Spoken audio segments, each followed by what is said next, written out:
এই প্রজন্ম ইনশাআল্লাহ তাআলা কোরআন সুন্নাহকে হাতে নিয়ে ওদেরকে চ্যালেঞ্জ করবে।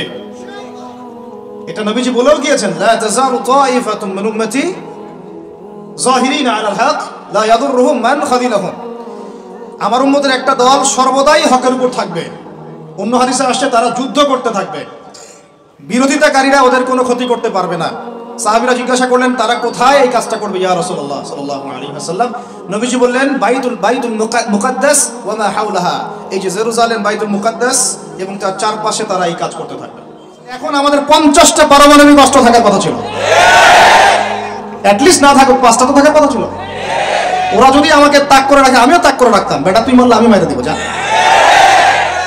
উত্তর কোরিয়ার মতো একটা কান্ট্রি, আমার সাবজেক্ট এইগুলা, আমরা ইউনিভার্সিটিতে এগুলোই পড়েছি। ও একটা কান্ট্রি, কতটুকু কান্ট্রি জানেন? উত্তর কোরিয়া দক্ষিণ কোরিয়া একসময় মারামারি করতো, এই মারামারি লাগিয়ে দিয়েছিল পশ্চিমারা। পরে উত্তর কোরিয়ার প্রেসিডেন্ট ওই বলা থেকে বের হয়ে যায়, বলা থেকে বের হয়ে চায়নার সাথে বন্ডিং শুরু করে, রাশিয়ার সাথে বন্ডিং শুরু করে ওদের সাপোর্টে সে আস্তে আস্তে আস্তে নিউক্লিয়ার ডিভাইসগুলো তৈরি করা শুরু করেছে। করার পরে এখন এই মাত্র বেশি না, 20 থেকে 25 বছরে ওরা এমন একটা জায়গায় চলে গেছে, খাইতে পারুক না পারুক পারমাণবিক বোমা একদম তাক করে রেখে দিয়েছে। পশ্চিমারা ওখানে নাক গলাতে পারে না, ও নাক গলাতে পারে আমার কাছে এসে আমাকে বলে স্যাংশন দিবে, আমাকে বলে তোমাকে ভিসা নীতি বাতিল করে দিব। আমাকে বলতে পারে, ওকে বলতে পারবে না তো, কারণ ওর কাছে ওরকম অস্ত্র আছে, দিবে একটা মায়েরা, যা বেটা। ওর পার্ল হার্বার আছে সামনে জাপানের ওখানে। কারণ এটা এমন একটা বিষয় যে একটা যদি সে মারে আর এও তো একটা মারতে পারবে। একটা বোমা পড়লে পুরো জাতি একদম মুহূর্তের মধ্যে ছাই হয়ে যাবে, ছাই। এজন্য এটা যুদ্ধ এত সহজে কেউ যেতে যাবে না। এটা হচ্ছে একটা মনস্তাত্ত্বিক শক্তি যে আমার কাছে আছে, তুই মারলে কিন্তু আমি মারতে পারি। এই মনস্তাত্ত্বিক শক্তিটাই দরকার ছিল, এখন নাই। আর ভাই এগুলো আমাদেরও তো অনেক দোষ, সব কিছু তো আমরা মানুষের উপর চাপাই দিয়ে বসে থাকি। আমরা যখন অ্যানালাইসিস করতে বসি সবাই মনে হয় যে বিজ্ঞ পণ্ডিত, কিন্তু আপনি তো দায়িত্ব নিয়ে সামনে আসছেন না, আপনি তো পড়াশোনা করে উপরে আসছেন না, আপনি তো জ্ঞান অর্জন করে মানুষকে বোঝানোর চেষ্টা করছেন না। আমরা তো আমাদের দায়িত্ব পালন করছি না, করছি কি? আল্লাহ পাক আমাদের সবাইকে বিচক্ষণ হওয়ার তৌফিক দান করেন। কয়টা সায়েন্টিস্ট তৈরি হয়েছে আমাদের, বলেন কয়টা সায়েন্টিস্ট তৈরি হয়েছে আমাদের জাতির মধ্যে? নাস্তিক তো ভরি ভরি তৈরি হচ্ছে। কয়টা সায়েন্টিস্ট তৈরি হয়েছে আমাদের ইউনিভার্সিটিগুলোর মধ্যে? কয়জন অর্থনীতিবিদ তৈরি হয়েছে ইউনিভার্সিটিগুলোর মধ্যে? আমিও তো পড়েছি ইউনিভার্সিটি। ছেলে মেয়ে একসাথে বসে গান গল্প করে, চীনা বাদাম খায়, কোনো সময় স্যার আর ছাত্রীর প্রেম হয়ে যায়। আমি বলছি না কিছুই হয় না, পড়াশোনা তো হয়, সিস্টেম তো অনেক সুন্দর, টাকা পয়সাও সরকারি অনেক খাচ্ছেন আপনারা। কিন্তু এখন কথা হচ্ছে গভর্নমেন্টের যে এত টাকা পয়সা খাচ্ছেন, রেজাল্টটা কি দিচ্ছেন? কি জাতি উপহার দিচ্ছেন আপনারা? কোন প্রজন্ম উপহার দিচ্ছেন? এগুলো কি গভর্নমেন্ট টাকা আপনারা কি মনে করেন? এই ট্যাক্সের টাকাকে কি মনে করেন? এগুলো মানুষের আমানত, রক্ত ঘাম করা পয়সা। আপনাকে বেতন দেওয়া হচ্ছে, আপনাকে ফ্ল্যাট দেওয়া হচ্ছে, আপনাকে গাড়ি দেওয়া হচ্ছে, ওগুলোর দিকে তো চোখ দেন না। আমরা একটু এক্স করোলা গাড়িতে চললেই একদম নজরদারির মতো চলে আসি। গাড়ি কোথেকে আসলো? আমার গাড়ির দাম তো 6 লাখ টাকা না 7 লাখ টাকা, আপনার গাড়ির দাম তো 50 লাখ টাকা। আর এইগুলো আমাদেরকে মানুষ ভালোবেসে হাতিয়ে দিয়েছে। আপনাকে ভালোবেসে না দিলে আমি কি করতে পারি? আমার কিছু করার আছে? তো মূল জায়গাগুলো তো আমরা দেখি না। সব সমস্যা ইসলামকে নিয়ে চুলকানি নাকি? খালি ইসলামকে নিয়ে চুলকানি হয়? মূল জায়গায় আসেন। আমি বলেছি, চ্যালেঞ্জ করেছি, একটা মাঠের মধ্যে আপনি সমস্ত সেকুলার মহলের টিচারদেরকে একত্রিত করেন, আপনি উদ্যোগ নিয়ে করেন দেখি, করে সবার কোরআন তেলাওয়াত টেস্ট করেন। আমি চ্যালেঞ্জ করতেছি 10% কোরআন তেলাওয়াত ঠিক থাকবে না। তাদের হাতে আপনি একটা জাতি করতেছেন, তাহলে শিক্ষা তো এই অবস্থা হবেই। বাংলা তো আপনাকে শিখাবে, আর কি শিখাবে?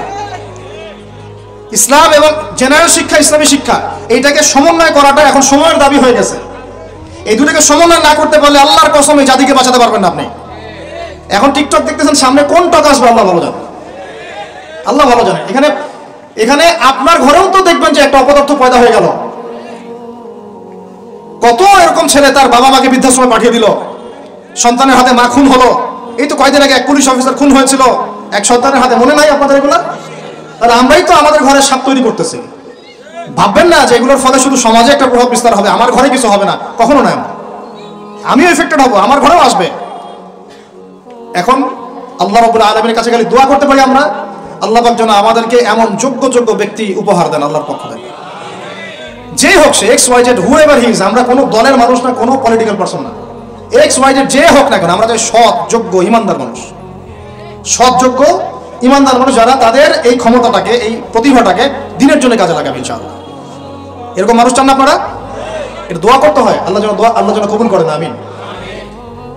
আর আমাদেরকেও হতে হবে আনুগত্যশীল, এবং আমরা শান্তিপূর্ণ কোনো পরিবেশের মধ্যে বিদ্রোহ করতে যাব না, কারণ এগুলো করলে রাষ্ট্রের আরো ক্ষতি হয়, উপকার হচ্ছে কি হয়, ক্ষতি বেশি হয়। আমরা দোয়া করব, চেষ্টা চালাবো, আল্লাহ রাব্বুল আলামিনের কাছে মুজাহাদা চালিয়ে যাব, এবং আমরা গঠনমূলক সমালোচনার মধ্য দিয়ে আমরা তাদের কাজের পজিটিভ নেগেটিভ বিষয়গুলো উপস্থাপন করতে পারি। এরপর যদি তারা দাওয়াত কবুল না করে, তাদের কবর তাদের, আপনার আমার কবর আমাদের, লাকুম দীনুকুম ওয়ালিয়া দীন। ব্যাস, এটা আমাদের দায়িত্ব। এখন আমার কথাটা আমি গুছিয়ে নিব, কনক্লুশনের দিকে একটু আমার দিকে মনোযোগ দেন। পুরো বিশ্বের প্রেক্ষাপটটা এখন আমাদের অনুকূলে না। আমার সাথে বলেন তো, কি বললাম? পুরো বিশ্বের প্রেক্ষাপটটা আমাদের অনুকূলে না। বিশ্বের বড় বড় সেক্টরগুলো মনে রাখবেন, বড় বড় সেক্টরগুলো হচ্ছে 1 রাজনীতি, 2 ভূ রাজনীতি, 3 অর্থনীতি, 4 সংস্কৃতি, 5 শিক্ষা এবং 6 প্রযুক্তি। কটা বললাম? এই প্রতিটা বিষয় এখন আমরা নিয়ন্ত্রণ করি না, এটাই বাস্তব, এটাই সত্য। কারা নিয়ন্ত্রণ করে? ইসলামের দুশমনরা করে, ইসলামের দুশমনরা করে। তো এরা হচ্ছে এই বিষয়গুলো নিয়ন্ত্রণ করে, প্রতিটা বিষয়, প্রত্যেকটা বিষয়, ব্যাংকিং সিস্টেম থেকে শুরু করে পলিটিক্যাল অ্যাফেয়ার্স, এভরিথিং। আমাদের হাতে কিছু নাই, কিন্তু আমরা বললাম যে ফিউচারে ঈসা আলাইহিস সালাম আসবেন এবং এটা কায়েম করবেন, এই তো কনক্লুশন। তাহলে মাঝখানে যে সময়টা বাকি আছে, এই সময়টাতে কাদের হাতে বা কোন বৈশিষ্ট্য ধারণ করতে পারলে আমাদের হাতে এই বিষয়টা হবে, এই তো প্রশ্ন না? এই না বিষয়টা? লাস্ট 100 বছর থেকে ওরা এই মিশনে হাঁটতে হাঁটতে হাঁটতে মোটামুটি এখন 70-80% জায়গায় কিন্তু দখল করে ফেলেছে, ফেলে নাই? ওইটা আরেকটা ইস্যু। এখন মূল কথায় আসেন, তাহলে আমরা ফিউচারটাও জানি, বর্তমানটাও বুঝতে পারছি। মাঝখানে একটা প্রজন্ম দরকার। আমরা যদি আল্লাহর কবুলিয়ত পাই, হয়তো আমরা যদি এই সময়টা পেয়ে যাই, যদি আমরা না পাই আমাদের ফিউচার জেনারেশন, যদি তারা না পায় তাদের ফিউচার জেনারেশন, এভাবে হয়তো চলতে থাকবে। কখন সেই প্রজন্ম আসবে আর কোন বৈশিষ্ট্য তাদের থাকবে, এর আগে আমি জাস্ট আপনাদেরকে 2টা আয়াত শোনাচ্ছি। 1, আল্লাহ পাক বলছেন, ইন তানসুরুল্লাহ ইয়ানসুরকুম, সূরা মুহাম্মাদে আছে, তোমরা যদি আল্লাহকে সাহায্য করো আল্লাহ তোমাদেরকে সাহায্য করবে। আমার সাথে বলেন, তোমরা যদি আল্লাহকে সাহায্য করো আল্লাহ তোমাদেরকে সাহায্য করবে। মানে আল্লাহর কি সাহায্যের দরকার আছে? তোমরা আল্লাহকে সাহায্য করো বলতে, তোমরা যদি আল্লাহর দ্বীনকে সাহায্য করো, তোমরা যদি আল্লাহর দ্বীনকে সাহায্য করো, আল্লাহ তোমাদেরকে সাহায্য করবেন। ওয়া ইউসাব্বিত আকদামাকুম, তোমাদের পা আল্লাহ পাক শক্ত করে দিবেন ইনশাআল্লাহ। একটা। 2 নাম্বার, ইন্নাল্লাহা লা ইউগাইয়িরু মা বিকওমিন হাত্তা ইউগাইয়িরু মা বিআনফুসিহিম, আল্লাহ পাক কোনো কওমের, কোনো জাতির অবস্থা ততক্ষণ পর্যন্ত পরিবর্তন করেন না, সংশোধন করেন না, যতক্ষণ তারা নিজেরাই নিজেদের অবস্থা পরিবর্তনের চেষ্টা না করে। আয়াত তো পরিষ্কার। এখন তৈরন আবাবিল আসবে না, এসে ইসরায়েলে হামলা করবে না, পাথর নিক্ষেপ করবে না, এটা সেই যুগ না। এটা আবরাহার যুগ না যে হস্তি বাহিনীকে ধ্বংস করার জন্য তৈরন আবাবিল আসবে, এটা সেই যুগ নয়। এখন আবাবিল আপনাকেই হতে হবে, আমাকেই হতে হবে। কথা কি বুঝতে পারছেন? এটা নিজেদের তাকদীর, নিজেদের ভাগ্য, নিজেদের মানে ভবিষ্যৎ আল্লাহর উপর তাওয়াক্কুল করে তার হুকুম মেনে আমাদেরকেই করতে হবে ইনশাআল্লাহ। তাহলে কোন কোন বৈশিষ্ট্য লাগবে একটু খালি বলে শেষ করে দিই। 1, এমন প্রজন্ম চাই যেই প্রজন্ম 5 ওয়াক্ত নামাজ পড়ে। রাজি আছে কিনা ইনশাআল্লাহ? জোরে বলেন ইনশাআল্লাহ। আল্লাহ সাক্ষী থাকুন, আমিন। এমন প্রজন্ম চাই যেই প্রজন্মের প্রত্যেকটা মুসলিম পরিবারের 100% নামাজি মাশা। এটা না হওয়া পর্যন্ত বড় বড় বয়ান করেও কোনো লাভ নাই। 1, ঠিক আছে ভাই? রাজি আছি তো ইনশাআল্লাহ? আজকের পর থেকে নামাজ ছাড়বো? আল্লাহ পাক আমাদেরকে নামাজ শক্ত করে ধরার তৌফিক দান করুন। আর নামাজটা ভালো করে শিখে নেবেন, ধীর স্থিরভাবে পড়বেন, তাড়াহুড়া করবেন না, ঠিক আছে? 3G 4G না, শান্তভাবে পড়বেন। 2, আমরা এমন প্রজন্ম চাই যে প্রজন্মের 100% মুসলমান কোরআন তেলাওয়াত করতে পারে। রাজি আছি কিনা ইনশাআল্লাহ? আগামী বছর ওয়াজ করতে আসার আগেই আপনাদের সবার কোরআন তেলাওয়াত সহি চাই ইনশাআল্লাহ। রাজি আছেন ইনশাআল্লাহ? আল্লাহকে কথা দেন, রাজি আছেন? অবশ্যই অবশ্যই কোরআন তেলাওয়াত শিখতেই হবে। যেমনি পারেন, যেভাবে পারেন, যত টাকা লাগুক, যার কাছে যেতে হয় হোক, যত দূরে সফর করতে হয় হোক, আপনার দায়িত্ব এটা, আমার দায়িত্ব না, হুজুরের দায়িত্ব না, এটা আপনার দায়িত্ব। আপনি কিভাবে শিখবেন আপনার ফিকির। 3 নাম্বার, আমরা এমন প্রজন্ম চাই যেই প্রজন্ম ভিতরে বাহিরে সুন্নতের অনুসারী। রাজি আছি ইনশাআল্লাহ? সবার চেহারা দাঁড়িয়ে থাকবে ইনশাআল্লাহ? সবার সুন্নতের লেবাস থাকবে ইনশাআল্লাহ? সুন্নতের আমল থাকবে ইনশাআল্লাহ? সুন্নতের জিন্দেগি বই পাওয়া যায়, কিনবেন, প্রত্যেকটা কাজের সুন্নত দেখে নেবেন, ঠিক আছে ভাই? প্রত্যেকটা কাজের সুন্নত আমল করার চেষ্টা করবো, আল্লাহ পাক তৌফিক দান করুন, আমিন। শেষ করে দিচ্ছি, মনোযোগ ধরে রাখেন, আর 5 মিনিট। 4 নাম্বার, এমন প্রজন্ম চাই যেই প্রজন্ম কোশ্চিনকালেও হারাম খাবে না। রাজি আছি ইনশাআল্লাহ? হারাম খাবো, সুদ খাবো, ঘুষ খাবো, দুর্নীতি করব, মানুষের সম্পদ আত্মসাৎ করব, অন্যায়ভাবে আমরা মানুষকে ঠকাবো? আল্লাহ পাক আমাদেরকে বোঝার তৌফিক দান করুন। আমিন। 5, এমন পরিবার চাই যেই পরিবার হবে পুরোপুরি ইসলামিক পরিবার। রাজি আছেন ইনশাআল্লাহ? আল্লাহ কবুল করুন, আমিন। এই জায়গা থেকে আপনাদেরকে একটা নসিহত করি যুবকদেরকে, বেশিরভাগই তো অবিবাহিত নাকি? কি দুঃখ, কি কষ্ট।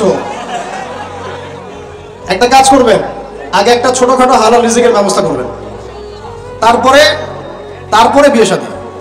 হালাল রিজিকের ব্যবস্থা না কইরা বিয়ে শাদী করতে যায় না, নিজের মান সম্মান গায়রত বলে কিছু থাকবে না। ঠিক আছে ভাই? আর ওই যে বলছি, ভুলেও বেদিন কোনো মেয়েকে বিয়ে করতে যায় না। দিনদার মেয়ে খুঁজবেন, আর দিনদার মেয়ে তো বাইরে সার্টিফিকেট লেবাস দেখে বোঝা যাবে না আসলে। এটা আপনাকে খোঁজখবর নিতে হবে, দেখতে হবে তার পরিবার কেমন, ব্যাকগ্রাউন্ড কেমন, মা কেমন, ইত্যাদি ইত্যাদি, তার কোয়ালিফিকেশন কেমন, এবং পাত্রী দেখেও নেবেন। পাশাপাশি আল্লাহর কাছে দোয়া করতে হবে বেশি করে। কি করতে হবে?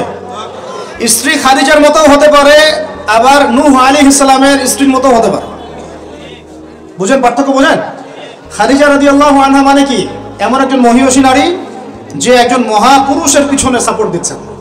সুবহানাল্লাহ, কি সাপোর্টটা দিয়েছেন দেন নাই নবী সাল্লাল্লাহু আলাইহি ওয়াসাল্লামকে পুরো নবুয়তের জীবনে। এটাও হতে পারে তাকদীরে। আবার নূহ আলাইহিস সালামের স্ত্রী, মনে আছে? লূত আলাইহিস সালামের স্ত্রী, তারা দুজন নবী, তারা দুজন জান্নাতি, তাদের স্ত্রীরা হবে জাহান্নামী। বলেন নাউজুবিল্লাহ। তো এই জন্য তাকদীর কার হাতে?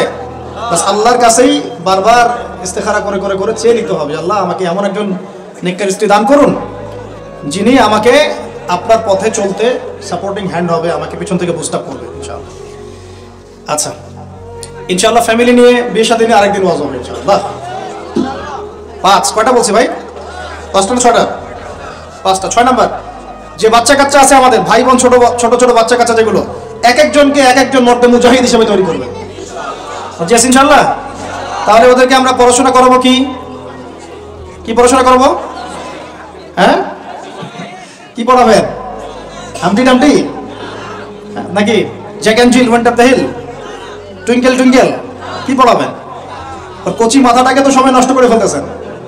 বাচ্চা কাচ্চাদেরকে ইসলামিক মূল্যবোধ দিয়ে বড় করেন। প্লিজ ভাই বসেন, একটু এগুলো করেন না, শেষ করতে দেন, পরিবেশটা বজায় রাখেন। আর 4টা পয়েন্ট, কয়টা বলছি? 6টা বলছি না? 7 নাম্বার হচ্ছে, আল্লাহ পাক আমাদেরকে প্রতিভা দিয়েছেন না সবাইকে। কেউ লিখতে পারে, কেউ বলতে পারে, কেউ ব্যবসা ভালো বোঝে, কেউ ইন্টারনেট সেকশন ভালো বোঝে, এরকম আছে না? আল্লাহ পাক আপনাকে যা দিয়েছেন ওইটাকেই দিনের জন্য কাজে লাগাবেন। রাজি আছেন? 8 নাম্বার, আমাদের প্রত্যেক পরিবারের মা বোনদেরকে খাস পর্দা রাখতে হবে। নাস্তিকরা কি বলে বলুক, সেগুলোটা কি বলে বলুক, ইউনিভার্সিটি টিচার কি বলে বলুক, নেকাব খুলতে বাধ্য করে কি করে করুক, আপনি আপনার পরিবারকে পর্দা রাখবেন। যদি ওদিকে দেখেন যে কোনোভাবেই কাজ হচ্ছে না, ওই জগৎ ছেড়ে দিয়ে বাসায় চলে আসেন।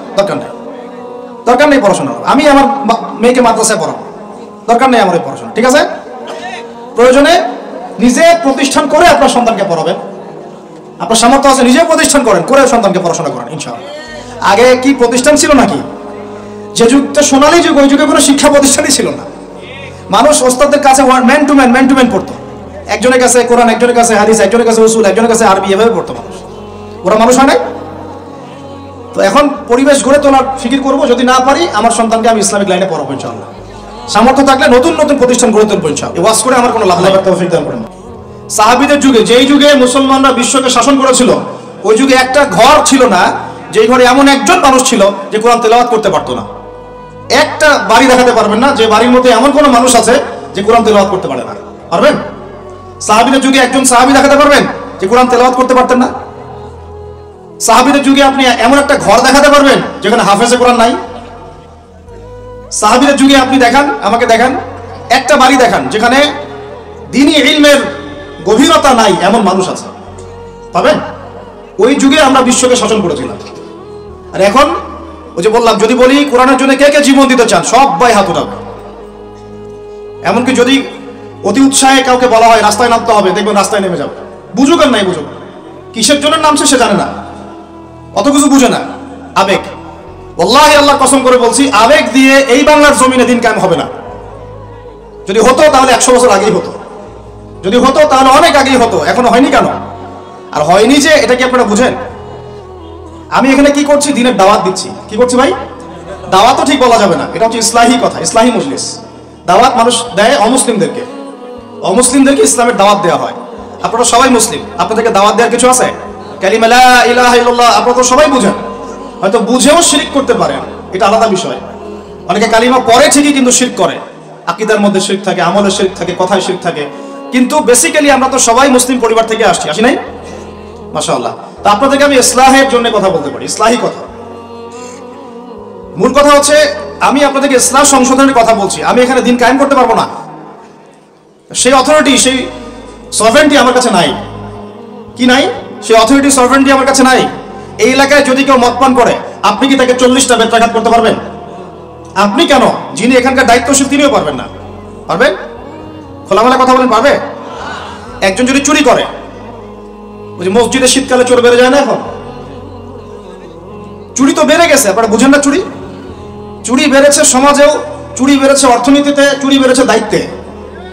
মানুষ দায়িত্বে চুরি করে, অর্থনীতির মধ্যে চুরি করে, মানুষ আমানতের খেয়ানত করে। এটাই তো এই যুগ। প্রত্যেকটা জায়গায় খেয়ানত, প্রতিটা জায়গাতে খেয়ানত। কোত্থেকে শুরু করব? মনে করেন আমি গিয়েছি বাজারে, আপনি গিয়েছেন বাজারে, ওই যে বাজারে পণ্য কিনছেন, সবজি, মাছ, মাংস, ওর মধ্যেও চুরি আছে। ওখানে পেস্টিসাইড মিশিয়েছে, প্রতারণা। মাপে কম দিচ্ছে, প্রতারণা।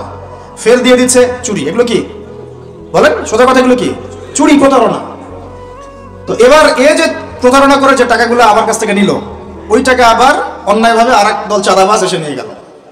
জালেমের উপর জুলুম, জালেমের উপর জুলুম। ওই চাঁদাবাজরে আবার রাস্তায় আটকাইলো আরো বড় জালেম। তাদের আবার কিছু পোশাকও আছে, ঠিক আছে, ইউনিফর্ম। সে আবার ওখান থেকে, তার কাছ থেকে আবার সে খেলো। সে খেলো, সেও পার পেলো না, তার বড়জন যে, সে আবার ওর কাছ থেকে খেলো। এই করতে করতে করতে করতে টপ টু বটম সবই চোর। টপ টু বটম সব কি? এখন চুরির শাস্তি কি? কোরআনে আল্লাহ পাক বলছেন সূরা মাঈদার মধ্যে, ওলামায়ে কেরাম আছেন, আপনারা পড়ে জেনে নেবেন। এই ওয়াজ মাহফিলের সব কিন্তু টু দা পয়েন্ট আপনার বলা যাবে না, আয়াতগুলা সময় পাওয়া যায় না। এটা হচ্ছে একটা, আপনাকে বুস্ট আপ করতে পারি, ধরিয়ে দিতে পারি খালি। চোর ছেলে হোক আর মেয়ে হোক, হাতটা কবজি পর্যন্ত কেটে ফেলবে। কি পর্যন্ত? এটা আমি জাস্ট আপনাকে বলতে পারবো। এখন কোরআনে আছে, হাদিসে আছে, আমি খেলে আপনাকে বলতে পারবো, আপনি শুনলেন, এতটুকুই। কিন্তু আপনাকে সর্বোচ্চ ক্ষমতা দিলে আপনি এটা করতে পারবেন না। এখন এটা সামনে আসবে, এটা আমরা জানি। এখনকার সময়টা কঠিন, এটাও আমরা জানি। মাঝখানে একটা প্রজন্ম তৈরি হবে ইনশাআল্লাহ, এটাও আমরা জানি। যেই প্রজন্ম আমাদের মতো টিকটক প্যারালাইজড প্রজন্ম হবে না, যেই প্রজন্ম ইনশাআল্লাহ তাআলা কোরআন সুন্নাহকে হাতে নিয়ে ওদেরকে চ্যালেঞ্জ করবে। এটা নবীজি বলেও গিয়েছেন, লা তাযালু তাইফাতুম মিন উম্মতি যাহিরিনা আলাল হক লা ইয়াদুররুহুম মান খাযিলাহুম। আমার উম্মতের একটা দল সর্বদাই হকের উপর থাকবে। অন্য হাদিসে আসছে তারা যুদ্ধ করতে থাকবে, বিরোধিতাকারীরা ওদের কোনো ক্ষতি করতে পারবে না। সাহাবীরা জিজ্ঞাসা করলেন, তারা কোথায় এই কাজটা করবে ইয়া রাসূলুল্লাহ সাল্লাল্লাহু আলাইহি ওয়াসাল্লাম? নবীজি বললেন, বাইতুল মুকাদ্দাস ওয়া মা হাওলাহা। এই যে জেরুজালেম, বাইতুল মুকাদ্দাস এবং তার চারপাশে তারা এই কাজ করতে থাকবে।